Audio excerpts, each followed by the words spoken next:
Good morning, students. Now we continue our chapter 11, ray optics.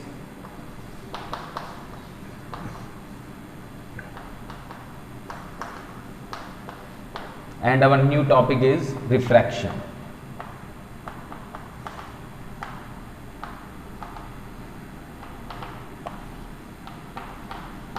Okay, what is the refraction? सबसे पहले हम इस चीज को समझेंगे. Refraction होता क्या है?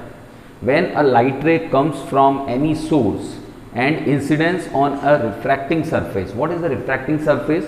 Refracting surface is the transparent surface or the transparent medium on which the ray incidents. Then after incidencing, some part of this ray are reflected. Some part means 1%, 2%, 3%, and the maximum part goes through one medium to another medium. When the light ray passes this surface, then it deviates its original path, and this process is called the refraction. So we say that for the refraction we use the two medium, and when the ray passes from one medium to another medium, then it deviates or it changes its original path, and this incidence is called the refraction. Okay, so here first thing, that we take a refracting surface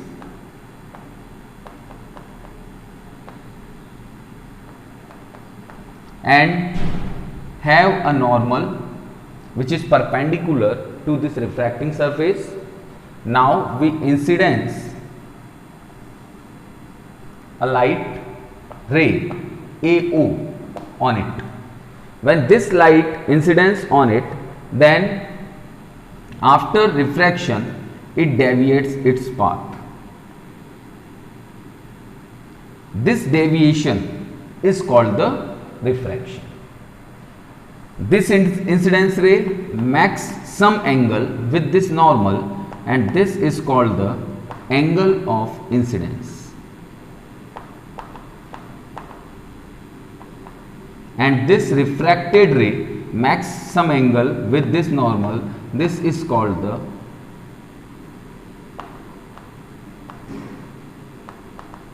angle of refraction. Okay, this is your refracting surface.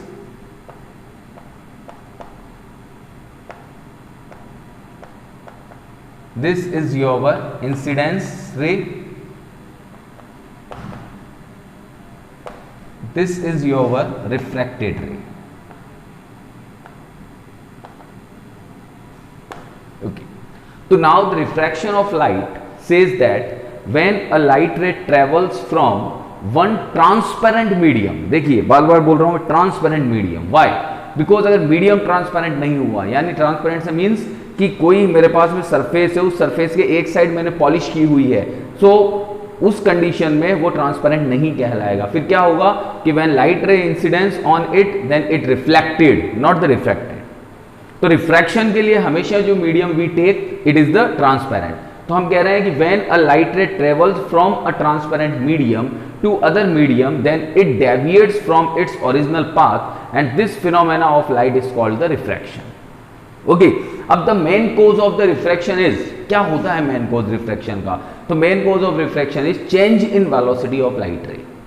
Light ray की velocity में change होना ही refraction का main reason है. अब velocity में change क्यों होगा? बिकॉज मीडियम चेंज हो रहा है. कहीं पर मीडियम डेंसर है, कहीं पर मीडियम रेयरर है. डेंसर मीडियम मीन्स जहां पर डेंसिटी ज्यादा है. जैसे कोई भी एक बहुत ज्यादा भीड़ भाड़ वाला इलाका है तो वो डेंसर हो जाएगा. कहीं कोई एकदम प्लेन सरफेस है, फील्ड है, एम्प्टी फील्ड है, तो वहाँ पर रेयरर हो जाएगा. तो डेंसर और रेयरर की वजह से वेलोसिटी के अंदर चेंजेस आते हैं, और इसी वेलोसिटी चेंजेस की वजह से जो लाइट रेज हैं वो अपने पाथ को डेविएट्स कर जाती है. तो the main cause of the refraction is change in velocity of light. तो this is the refraction. Okay, now our next topic is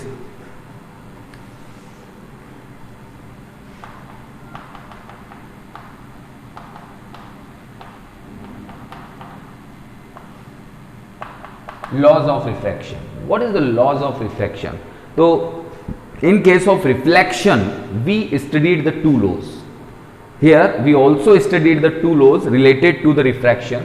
then the first law says that incidence ray, refracted ray and the normal all are lie in same plane. तीनों same plane में है. Same plane in the sense अगर मैं इसको x और इसको y plane मानता हूं तो ये रे जो चल रही है ये x और y प्लेन में है.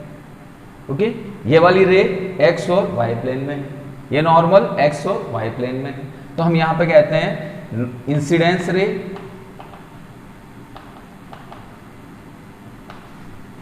रिफ्रैक्टेड रे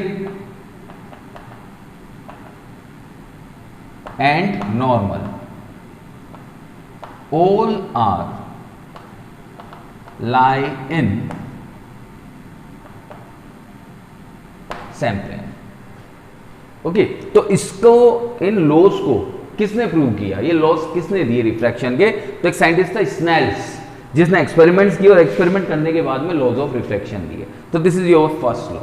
now the second law. Second law क्या कहता है जो स्नेल ने दिया?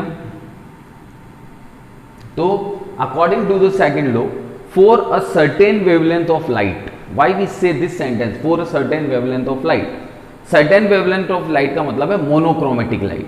Monochromatic means one colour, single colour. जब हम सिंगल कलर लाइट को किसी एक ट्रांसपेरेंट मीडियम पर इंसिडेंस करते हैं, समझिएगा, जब हम सिंगल कलर मोनोक्रोमेटिक लाइट को किसी ट्रांसपेरेंट मीडियम पर इंसिडेंस करते हैं तो sine of incidence angle, that means sine I, and sine of refracted angle, that means sine R, is equals to its refractive index. यानी हम वापस रिपीट करते हैं इसको कि for a certain wavelength of light, certain wavelength का मतलब है किसी एक पर्टिकुलर वेवलेंथ की लाइट ले लेते हैं, और जब आप किसी एक पर्टिकुलर वेवलेंथ की लाइट लेते हो तो मोनोक्रोमेटिक लाइट कहलाती है. तो for a certain wavelength of light there is certain ratio between sine of angle of incidence, sine of angle of incidence that is sine I, and sine of angle of refraction that is sine r is equals to the refractive index. refractive index को किससे related करते हैं हम? n से. is equals to the refractive index of second medium with respect to first medium, and this is the Snell's law. इस law को हम कौन सा law कहते हैं? This is called Snell's law. So here when you write the N21, then N21 means refractive index of medium 2 with respect to 1. Okay, और अगर ये N12 हो जाता तो N12 को हम क्या लिखते हैं? This is the refractive index of medium 1 with respect to 2. Got it? So these are the two laws related to the refraction. Okay, now we take another definition.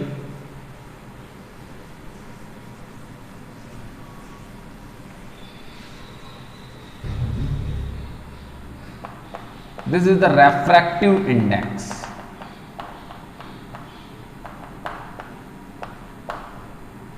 What is the refractive index? अगर हम इसको define करते हैं refractive index को तो होता क्या है? तो हम ये कहते हैं कि ये एक प्रॉपर्टी है. किस चीज की प्रॉपर्टी है? The property which affected the velocity of light rays. जो लाइट रेज की वेलोसिटी को अफेक्ट करती है, this property is called the refractive index. जैसे जनरल एग्जांपल हम लेते हैं कि we have the two medium, one is the glass slab and second is the water. Here if we take a glass slab, then we know that it is more denser compared to the water, because the refractive index of the glass is 1.5 and the refractive index of water is 1.33.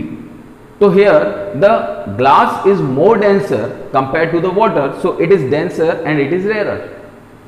जो जितना ज़्यादा denser होगा, which affected the velocity of light is more, and the rarer medium affected the light of velocity of light is less.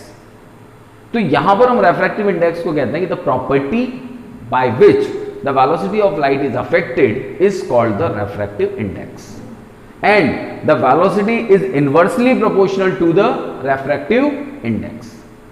हमेशा ध्यान दीजिएगा कि जिसका refractive index मोर होगा, ज्यादा होगा, वो वेलोसिटी को कम अफेक्टेड करेगी और जिसका रेफ्रैक्टिव इंडेक्स कम होगा वो वेलोसिटी को ज्यादा अफेक्टेड करेगी।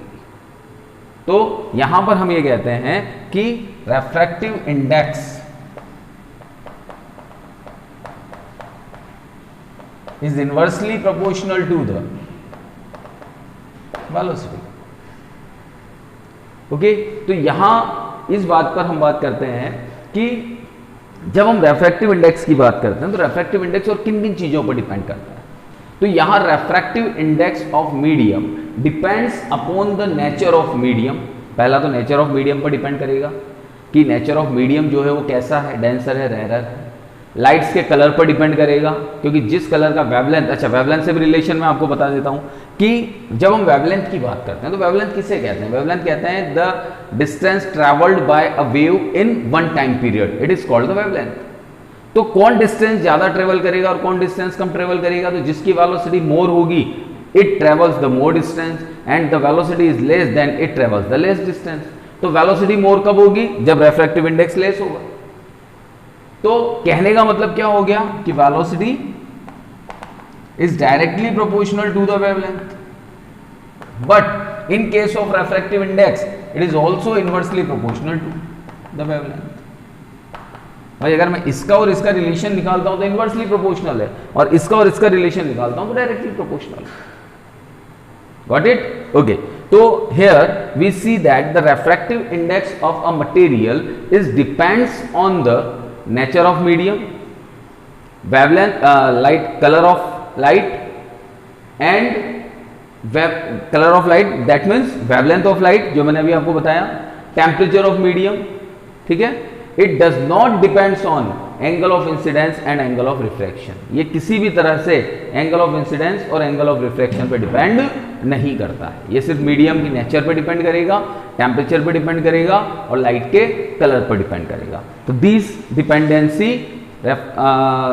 On these factors of refractive index. Okay, अब यहां पर हम बात करते हैं कि रेफ्रैक्टिव इंडेक्स की यूनिट क्या होगी।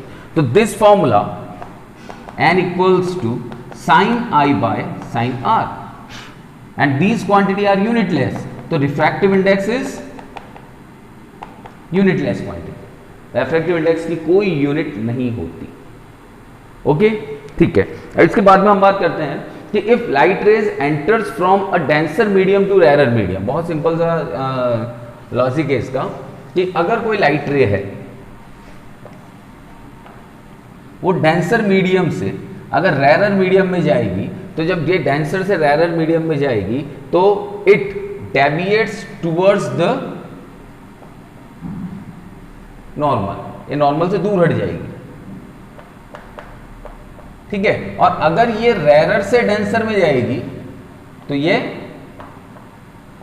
नॉर्मल के पास आ जाएगी, ठीक है। तो कहने का मतलब क्या हुआ कि यहां आते ही इसकी वेलोसिटी बढ़ी, वेलोसिटी बढ़ते ही ये नॉर्मल से दूर हो गई। यहां आते ही इसकी वेलोसिटी, ये तो डेंसर था,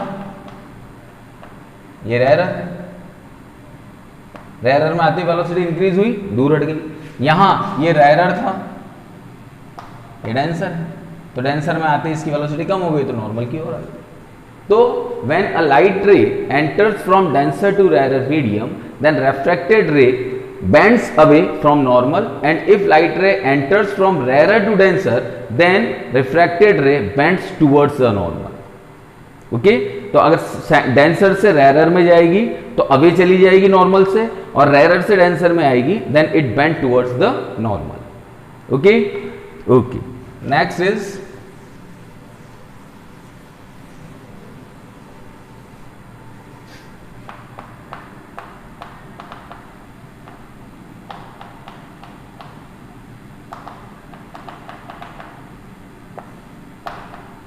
principal of inversibility. Principle of inversibility क्या कहता है? हम ये कह रहे हैं कि सपोज द लाइट रे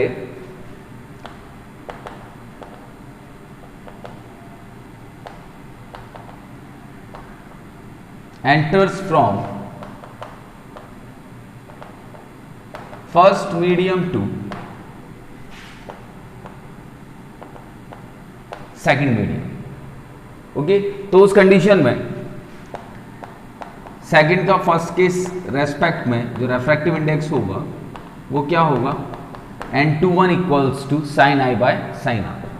अगर लाइट रे एंटर्स कर रही है फर्स्ट से सेकेंड मीडियम में, if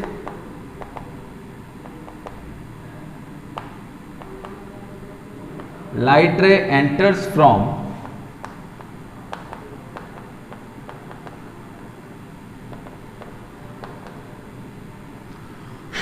second to first medium, then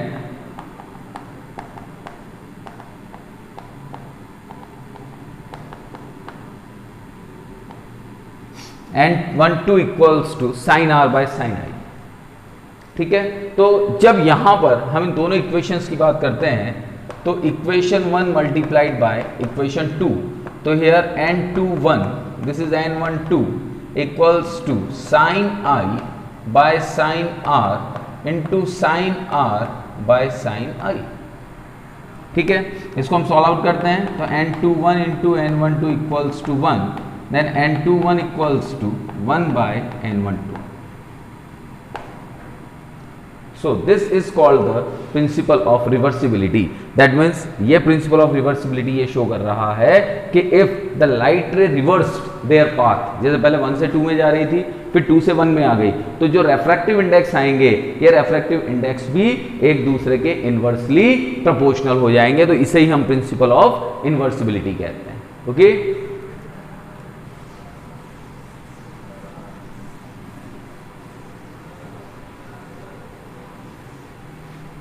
now the next is absolute refractive index।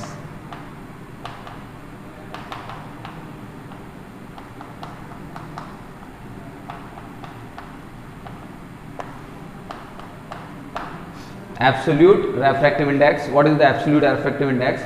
तो हम ये कहते हैं कि when a ray of light travels from vacuum to a medium, यानी अगर कोई लाइट रे वैक्यूम से मीडियम के अंदर एंटर करती है, vacuum means airless, the place where air is no existence, has no existence. So when a ray of light goes from vacuum to a medium, then refractive index of medium with respect to vacuum is called absolute refractive index। क्या कहा मैंने कि when a ray of light goes from vacuum to medium, then refractive index of medium with respect to vacuum, तो कैसे लिखूंगा मैं इसको, NMC, this is sorry NMV, refractive index of medium with respect to vacuum, refractive index of the medium with respect to vacuum is called absolute refractive index। उसको हम क्या कहेंगे, absolute refractive index. तो यहां पर हम कहते हैं NMV इक्वल्स टू